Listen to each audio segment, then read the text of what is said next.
Welcome to Rev'd Up for Sunday, a lectionary podcast from the clergy of St. Mark's Episcopal Church in New Canaan, Connecticut. I'm John Kennedy.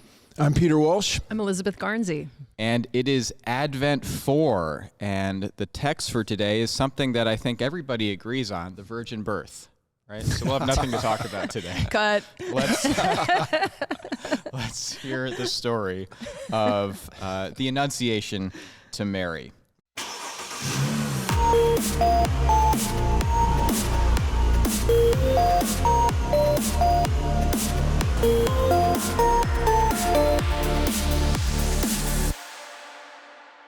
This is Advent 4, Year B, and the text is Luke chapter 1, verses 26 through 38. In the 6th month, the angel Gabriel was sent by God to a town in Galilee called Nazareth, to a virgin engaged to a man whose name was Joseph, of the house of David. The virgin's name was Mary. And he came to her and said, "Greetings, favored one. The Lord is with you." But she was much perplexed by his words and pondered what sort of greeting this might be. The angel said to her, "Do not be afraid, Mary, for you have found favor with God. And now you will conceive in your womb and bear a son, and you will name him Jesus. He will be great and will be called the Son of the Most High. And the Lord God will give to him the throne of his ancestor David. He will reign over the house of Jacob forever, and of his kingdom there will be no end." Mary said to the angel, "How can this be, since I am a virgin?" The angel said to her, "The Holy Spirit will come upon you, and the power of the Most High will overshadow you. Therefore, the child to be born will be holy. He will be called Son of God. And now, your relative Elizabeth, in her old age, has also conceived a son. And this is the 6th month for her who is said to be barren. For nothing will be impossible with God."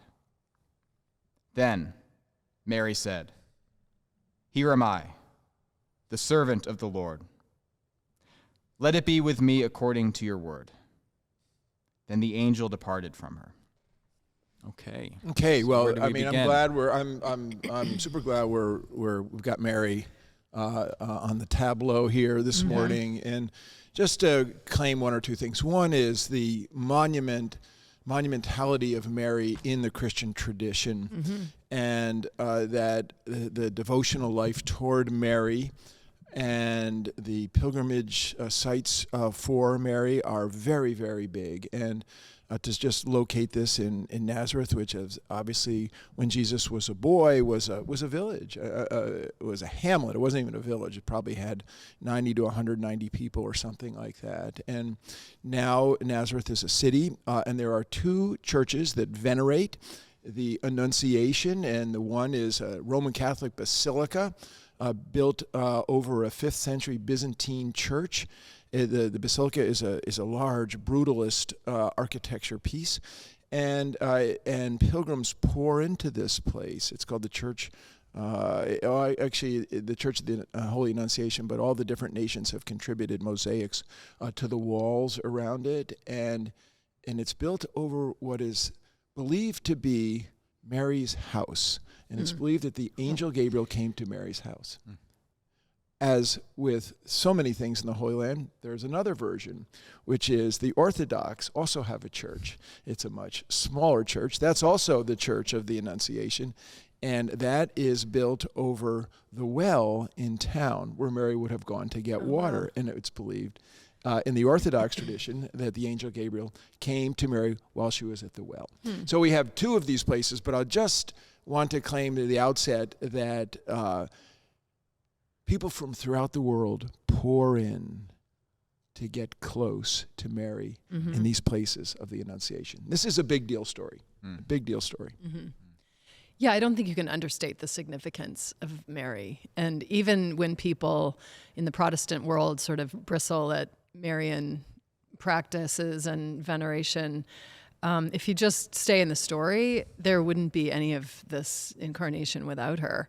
Yeah. And I think that, maybe it can be emphasized, her, she's so much on a pedestal for all the reasons, and her virginity and all of that perpetual virginity, and her separateness from women everywhere, the common person. But that's why, when you said we all agree on the virgin birth, I think that it's almost the wrong question. It's almost the wrong emphasis. Well, it is the wrong emphasis in my opinion, because what really stands out for me about Mary is her absolute courage. And, the word courage is core, it's the heart. She rises to this terrifying, presence of the angel and engages with him and says, okay, it's no small thing, but we can talk about it in a minute. Because I agree with you, Peter, that around the world, Mary is probably more popular than Jesus in terms of practice. Because people, if you think of all the billions of Catholics around the world, they come to Jesus through Mary. And, you've seen all the people in Guadalupe and Lourdes and, all these pilgrimage sites to Mary. They're appealing to her to bring them to their Lord. And so, maybe it's too much to say she's more popular than Jesus, but I think people feel closer to Mary. They feel like they can approach her because she's lowly, she's a woman of the people. And, when in these appearances that people experience, for example, in Mexico, that story is that she appeared to a shepherd or a guy up in the mountains, a poor person that he really needed her, and she appears to him in a way that he can actually talk to her. And so, those are the stories of Mary. They always have that nature of her arriving into people in need and in poverty or great, great distress, and she's present to them in a way that they can feel access. So that's just stories that the people tell. I don't know, in our tradition, we don't have so many of these stories, but we certainly celebrate her incredible significance to being willing to usher in the incarnation of God into the world. So, I think there's a lot of different ways to celebrate her without worshiping her. But I don't know. I really appreciate the character of Mary just for her. Yeah. Courage. Oh, as do I. And being that we're in the Episcopal Church, which, used to be properly known as the Protestant Episcopal Church, I'm much less concerned about overdoing it with Mary. Like that's a problem for other people, maybe. But that, namely Roman Catholics. But I don't know how much that is a problem today. I'm sure it varies depending on where you go, and then whether you consider it a problem is another question. But in our own tradition, hardly anybody's overdoing it with Mary. Maybe like a dozen Anglo-Catholics or so. We have this splendid reredos, which I truly love, even as I'm about to gently critique it. Look how many figures are on it. Biblical figures, other things are on there. Mary is not on it. Mary is not on the reredos. Yeah. There's no Holy Family up there? Yeah. Which In fact, is a shocking omission. Not only not Mary, there's no women on the reredos. Isn't Eve on there? None at all. No Eve? Well, I think Eve made it, didn't she? We'll have to get our binoculars out for next time. But yeah, there's one woman. And with a problematic story. With a problematic story, doing something wrong. Well, theologically laid upon her later with the problematic story. Definitely, yeah. So just to say that I think we, generally speaking, could do to pay much more attention to Mary and incorporate her into our devotional life in a much deeper way. I'm really astonished by Mary's courage, as you said, Elizabeth, in this story. There's this beautiful reading from St. Bernard of Clairvaux in this book I have that says the whole world waited for Mary's answer, that Adam was standing weeping with his poor exiled children and awaiting her answer. Abraham was there, David and all the patriarchs, obviously not mentioning a lot of women here, but nonetheless, who were Mary's ancestors, dwell in the valley of death's shadow. The whole world is prostrate at your feet. and waiting. And what else can they do? Since on your words depend the consolation and the liberation of prisoners, the rescue of the world, the salvation of all Adam's children. This is what she's faced with here. She is living her life. She is, she probably has a plan, i.e. she's engaged to be married and probably plans to become a mother in due course. And then all of a sudden there's this interruption that not only stands to change her life if she says yes to it, but stands to change the destiny or fulfill the destiny of the whole story of the people of Israel, and indeed, as that story is told, the destiny of the whole world. I mean, just an amazing thing. And she says yes, you've all touched on a whole. I mean, we are we're flying around the cosmos here and touching on a lot of pieces. Yeah. And I just want to name a few of them. Mm-hmm. One is the yes. I'd like to just have a quick word about that. One is her virginity, and the other is her role in the spiritual life in the Christian tradition. And you've thrown out the idea that she's more popular than Jesus, which is certainly worthy a lot of some conversation. This is a picture of a piece of sacred art at Laverna where it is venerated that Francis received the stigmata.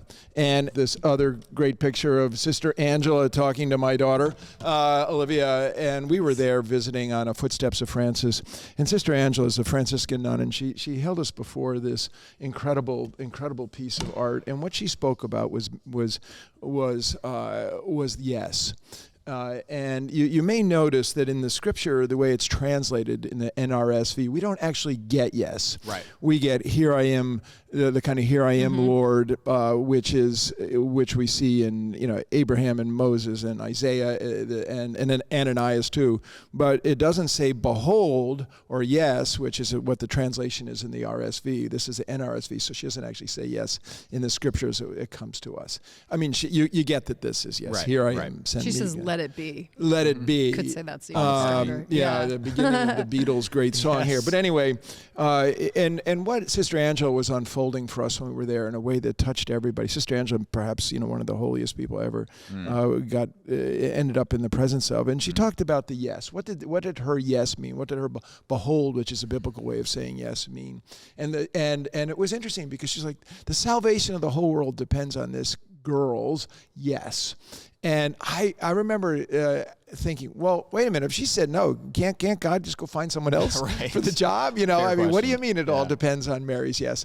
And it was a very, very interesting comment to me. It made a big impression on me that this yes, this let it be, according to your word, ushered in the salvation of the world. And this enormous idea comes in this angelic human touch with a kid. I mean, she would have been a teenager. Yeah.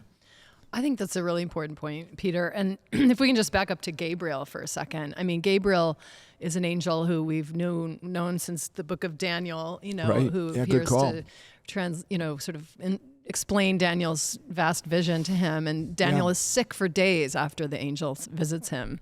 Yeah. And then he visits Zechariah to foretell the birth of John the Baptist. And Gabriel's met with disbelief, and Zechariah has to go mute for the 9 months. Right. He can't speak. And when Mary meets this angel, I don't know if it's the tradition that would make her feel this way, but the word perplexed in the Greek, it's a really strong word. Yeah. It's like confused AF, it's like terrified. Yeah, no, exactly. That's what great. few hairs, I have standing on end, right? Yeah, it's a very strong word. Yeah. And we have it as, oh, how strange. It's a very poor, or I don't know if it's a poor translation, but it's underemphasized. It's who turned on the oven? Yeah, it's a big deal to have the Gabriel come into your life. Yeah. And so I think that she withstands this moment expecting some wrathful, or I don't know about wrath against her, but the message of angels is like does it say that she would have expected, or they might have been set up in this time and place to expect a violent inbreaking of God to sweep away what is and usher in something new. And angels were not cute. No. And so she's very scared, and she wonders what kind of greeting this is. And then she comes to find out, do not be afraid. That's like one of the most important instructions in the whole gospel. And in apparently the whole 70 Bible. times said in the NRSV version of the OT Newty and the Apocrypha. 70 times, do not be afraid. Yeah. Mark Bazzuti Jones always said there's 365 of that phrase in the whole Bible, so there's one for each day. We'll have to count them. Yeah, the fear not. Yeah, Yeah, that would fear have not. to. That's in the. I mean, that would go back to the that different Throughout translation. the whole Old Testament and New Testament. King James version has Yeah, another one. Yeah. But she's very afraid, and so her yes, I think, is she's sometimes called the mother of all contemplatives. Because she has this heart courage that she can open and say, "Let it be," and allow. But anyway, back to the waiting with Bernard of Clairvaux. I mean, here's Gabriel giving the message from God that's very gentle and not aggressive, and waiting for her answer. Yeah. So, we talk about waiting, and I love that image of Adam waiting and everybody waiting, and they're all there. And there's God waiting too. And I think, so that's for me why Mary is such a significant icon for us, because all of us have this opportunity to agree to let God be, and let it be unto me.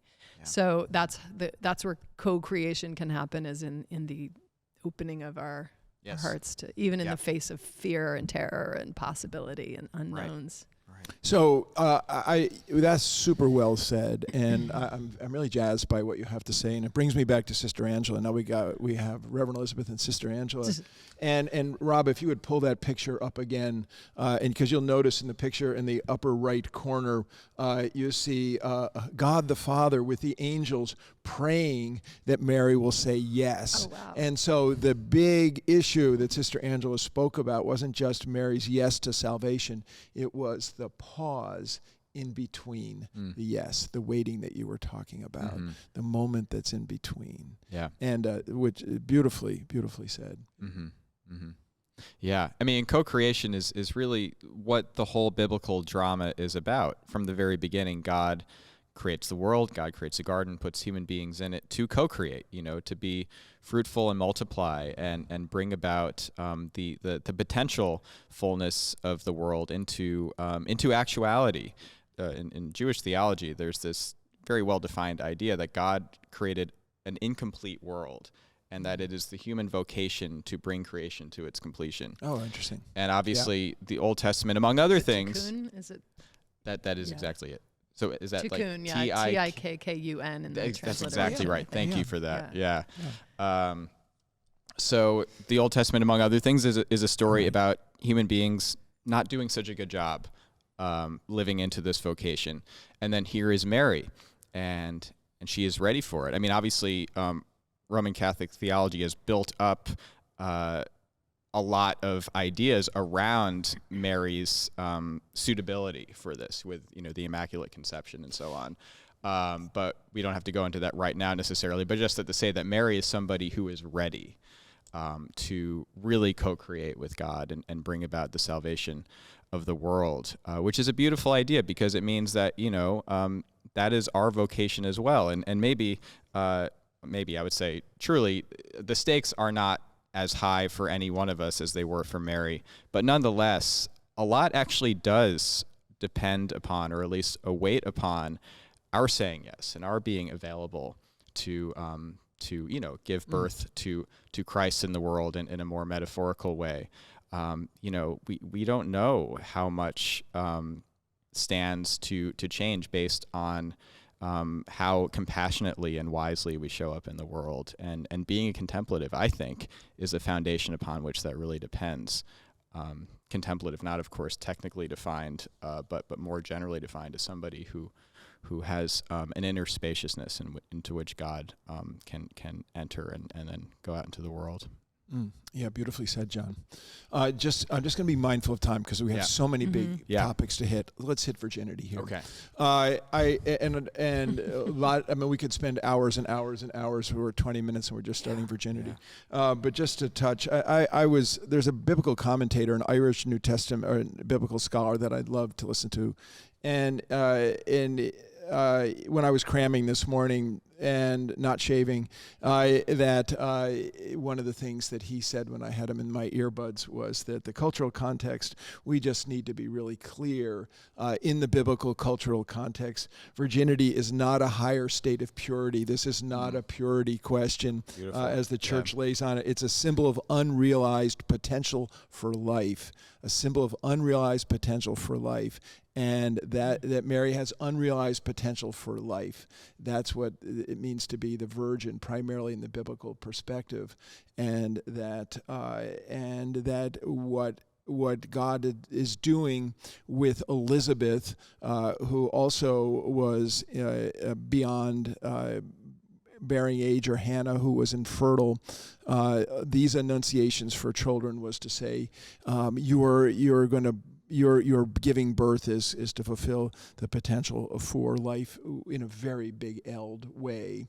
Your life, the life of the world, the life of the kid who's born, and that what is, that great line that Norman Vincent Peale loved, that nothing's impossible for God. That this is a divine. The divinity has this possibility. So very, very different than so many of the doctrines that grew up in moral structure. I don't even know how to say it, moral something or others that grew up around Mary in this question of virginity, question of not having sex. What that is. Well, then the historical critical and textual critical context, the virgin is also maiden and, young girl. Right. And also Alexander the Great said to be born of a virgin. It also has this tinge of, a demigod situation. So, a great hero can be born of a virgin. And it was just common literary device, So Heroic there's that too. Device. There's all the things. But of course, I don't think anything's wasted in the Gospels or even in the translations that we have that virgin would be picked up on as what you just said beautifully. I think that I could get on board with that. Untapped potential for life. And in that sense, we're all virgins. I mean, we're all virgins with enormous potential for more life. And to go back to something you said, I would maybe take a step further.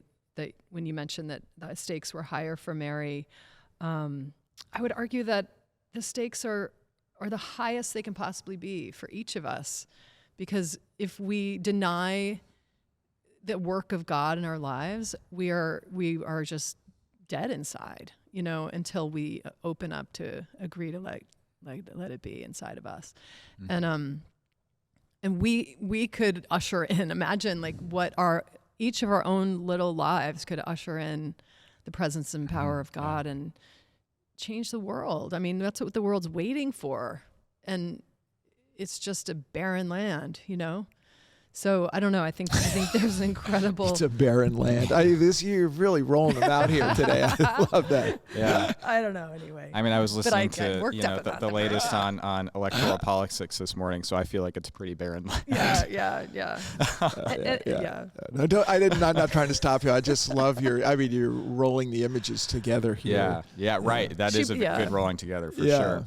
Yeah. I mean, another thing, just for the sake of, kind of covering another idea in the text, much less interesting than what the two of you said in some ways. But I think, the emphasis on virginity in this passage is, I totally agree, not about purity. I mean, in Judaism, there's no value in virginity, right? It's not what it became in later Christian traditions, which really owes, I think, probably entirely to Greek influence. You have Plato, who is really down on sexuality and things like that. Plato scholars correct me if I'm wrong, but I think that's more or less correct. That it's all about the ethereal and the spiritual, and the body is very, very dualistic. Yeah, Plato is heavily dualistic, I think is fair enough to say.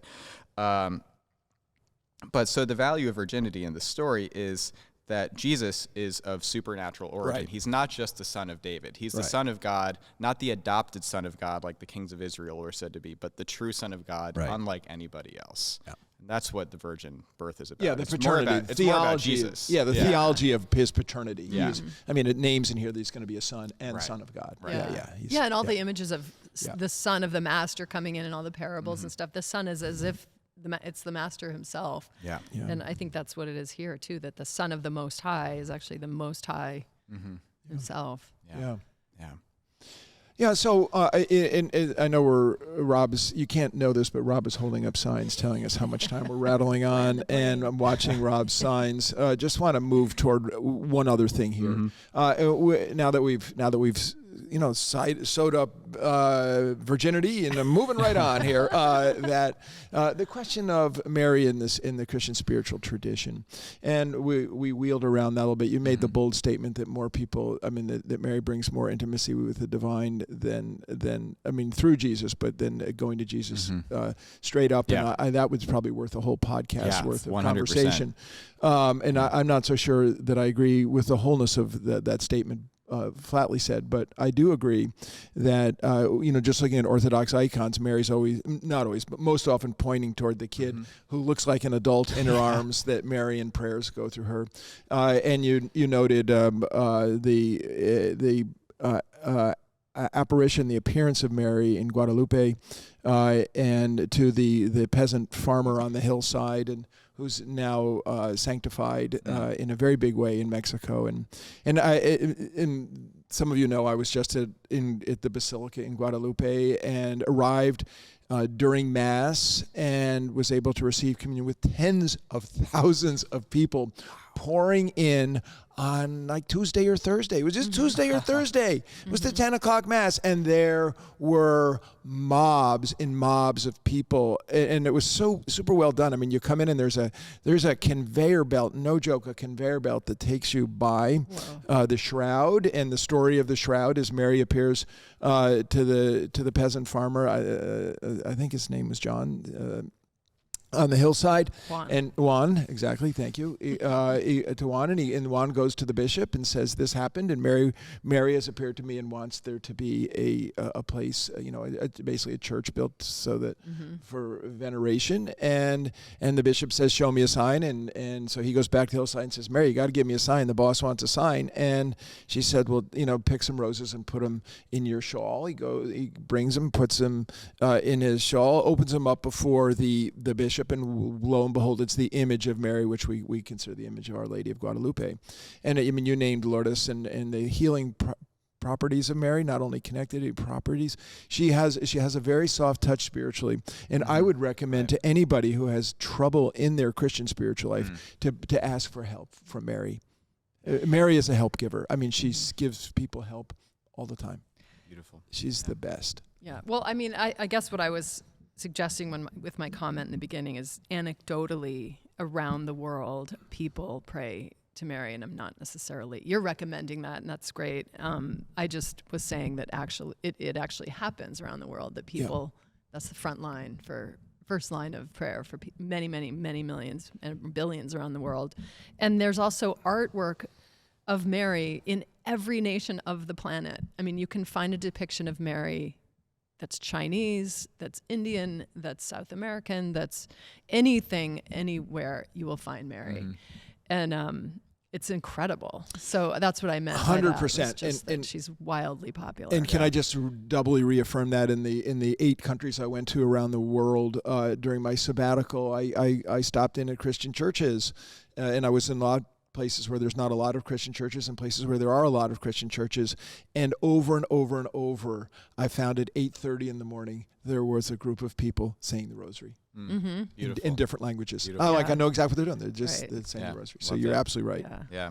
And just, can I say one more word? Sorry, I keep course. jumping in. Yeah, but I don't know if it's I'll just make it a comment, not a critique, but the problem with all of that might be, or could be, or may be something that Protestants have found, is simply that it stops short of actually going straight to Jesus.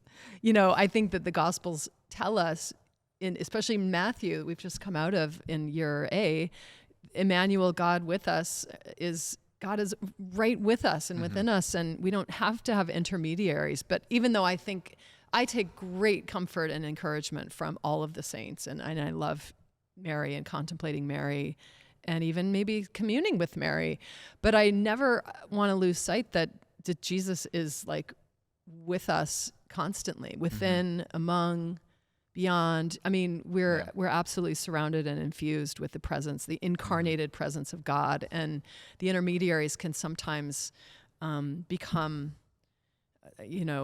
distraction, to be honest. Well, yeah, Rob is super trying to get to land the plane. I know. But I can't help talking. Can't Sorry, Rob. Okay, I'm that's sorry, my last everybody. You can all comment. click off. Let me just say that when we introduced I'm really going with your point here. When we introduced the Rosary Prayer Group to All Saints in Phoenix, where I used to be the rector, I knew that some of the very Protestant people in the pews weren't going to be so happy. So I made some calls, and I spoke to two people on the Anglican Roman Catholic International Commission about this. And Frank Griswold, who I got a note from Phoebe this morning, I know when he visited the Pope, he gave him a statue of Mary that was done by an Episcopal sculptor. But what one of these people said to me was, these people just need to basically relax because we believe in the Anglican tradition in the communion of saints. And Mary is part of the communion of saints. And when we seek help for the problems we have, we often talk to our friends about them and not just to our Lord. And when we talk to Mary, it's like talking to one of our spiritual friends. We're all okay here. But anyway, just to double and triple up on what you were saying there. That's great. It's really great. Wow, what a great conversation. I have to promise to be quiet now, so I'm we just can going to end throw this out one podcast. more thing in there that merits discussion, but there isn't going to be time for it, so we're just going to have the comment and then end. But Carl Jung, obviously the great psychologist, pioneer of depth psychology, former colleague of Freud before that, of Falling Out, he was jazzed when the Pope made the Assumption part of Catholic dogma. He was really pumped, and he said that this is psychologically necessary to have Mary in heaven almost joined to the Trinity. It balances out the masculine God image that is so dominant in the minds of Westerners, that it's really important that this happened. Interesting. Which I like. That is super interesting, and we're just going to have an addendum podcast to the question of where is that phone's going to ring off Mary. The hook this week. Mary with reference to the Trinity, which is if you plug in anything on YouTube or Spotify or anything, and you want to get a little action, put in "Is Mary part of the Trinity" or something like that, and then you get some rockets red glare all over the place. There's your next YouTube rabbit hole for you. Enjoy, and you're welcome. Right. Leave us a voicemail. The number is on the screen and in the description if you're listening. Peace.